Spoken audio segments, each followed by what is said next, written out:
Hello hi అండి. బాగున్నారండి? నేనైతే కనుక కూల్ పెయింట్ అయితే మీకు చూపిస్తున్నాను. నేను ఈ సమ్మర్లో కూల్ పెయింట్ చాలా కూల్గా అయితే ఉంటుందండి ఈ పెయింట్. అయితే ఇప్పుడు నేను సమ్మర్ మంచి వేసవికాలం 1 గంట టైంలో మీకు నించొని చూపిస్తున్నాను. కానీ మనకు కాళ్ళు అంటూ అసలు కాలవండి, అంత చల్లగా అయితే ఉంటుంది కూల్ పెయింట్. అయితే ఇది ముందుగా మనం డాబాని అయితే శుభ్రంగా కడిగేసుకోవాలండి. ముందు రోజు నాడు కడిగేసుకొని తెల్లవారుజామున వేసుకోవాలి పెయింట్. ఈ పెయింట్కి కొంచెం వాటర్ కలిపి వెయ్యాలి. మనకి పెయింట్ అమ్మేవారైతే చెప్తారు ఏ విధంగా వెయ్యాలన్నదని. తెల్లవారుజామున 5 కాడ నుంచి 6:30 లోపు వెయ్యాలండి. అయితే ఒకసారి వేసేయకూడదు, 2 కోటింగ్ల కింద అయితే వెయ్యాలి. ఇది మంచి క్వాలిటీ పెయింట్ మూలన మనకి వర్షం వచ్చినా సరే పోదు. నేనైతే కనుక ప్రతి సంవత్సరం ఈ పెయింటే వాడుతున్నాను. నేను మీకు చూపిస్తున్నాను కదా, చాలా కూల్గా చల్లగా అయితే ఉంటుంది.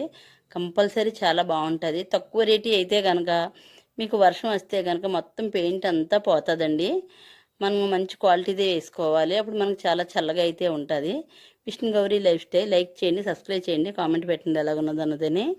అయితే మీకు ఇంకో మెథడ్ ఏంటంటే కనుక మెయిన్ పాయింట్ శుభ్రంగా తుడిచి కడిగిన తర్వాతే వెయ్యాలండి. అలా వేయకుండా వేసేసారంటే కనుక మొత్తం అంతా కూడా ఊడిపోతుందండి. శుభ్రంగా నీట్గా కడిగిన తర్వాత వేసుకుంటే మీకు బాగా స్లాబ్కి అయితే బాగా పడుతుంటుంది. చూస్తున్నారు కదా పెయింటు, ఇది మంచి నెంబర్ 1 పెయింట్ అండి. ప్రతి సంవత్సరం కూడా ఈ పెయింటే వేస్తుంటాం మేము. మనకి హాలు బెడ్రూమ్ కావాలంటే హాలు బెడ్రూమ్కి అలా ఎక్కడ కావాలంటే ఆ రూమ్స్కి వేసుకోవచ్చు. మొత్తం డాబా అంతా వేయాలని ఏమీ లేదు. చూసారు కదా, ఇది ఫస్ట్ కోటింగు ఇలా లైట్గా ఉంటుంది. సెకండ్ కోటింగ్ వచ్చేసరికి మీకు డార్క్ కలర్ అయితే వస్తుంటుంది. అందులో కొంచెం వాటర్ అయితే కలిపి వేయాలండి. వాటర్ క్వాలిటీ అది కూడా వాళ్ళు చెప్తారు మీకు. మంచి నెంబర్ 1 క్వాలిటీ అండి ఈ పెయింటింగ్ అయితేనే. చూసారు కదా, మీరు తెల్లారుజామున వేసుకుంటే మీకు చల్లగా ఉంటుంది, బాగా పడుతుంది. ఎండలో అది మాత్రం పెయింట్ అయితే వేయకూడదు.